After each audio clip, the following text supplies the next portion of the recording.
বিসমিল্লাহির রহমানির রহিম। হিজরতের পূর্বে মক্কায় মুসলমানদের একত্রে সমবেত হওয়া সম্ভব হতো না। আমাদের রাসূল সাল্লাল্লাহু আলাইহি ওয়াসাল্লাম যেদিন মক্কা থেকে মদিনায় হিজরতের উদ্দেশ্যে রওনা হন, সেদিন ছিল ইয়াউমুল আরুবা, অর্থাৎ শুক্রবার। যাত্রাপথে বনি সায়েম গোত্রের উপত্যকায় পৌঁছলে জোহরের নামাজের সময় হয়ে যায়। রাসূল সাল্লাল্লাহু আলাইহি ওয়াসাল্লাম তখন জোহরের নামাজের পরিবর্তে ২ রাকাত জুম্মার নামাজ আদায় করেন। এটাই ইতিহাসের প্রথম জুম্মার নামাজ। এর সূচনা, এর ফরজ হয় আরো কিছু পরে। মদিনায় পৌঁছানোর পর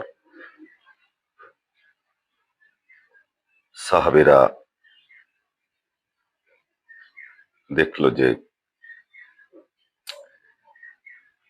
সপ্তাহে একদিন ইহুদিরা সবাই সমবেত হয়, বিভিন্ন ধরনের আলোচনা সিদ্ধান্ত গ্রহণ করে।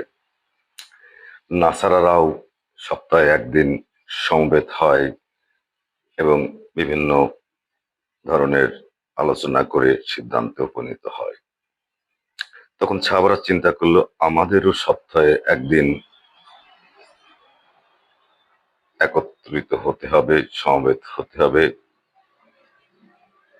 আমরা সেদিন আল্লাহকে স্মরণ করব, নামাজ আদায় করব।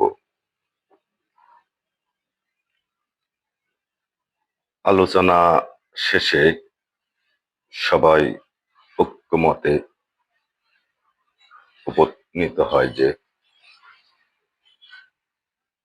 ইহুদিরা শনিবারে একত্রিত হয়, নাসারা রবিবারে একত্রিত হয়, আর আমরা ইয়ামুল আরুবা, অর্থাৎ শুক্রবারের দিনকে আমরা সবাই একত্রিত হব এবং নামাজ আদায় করব।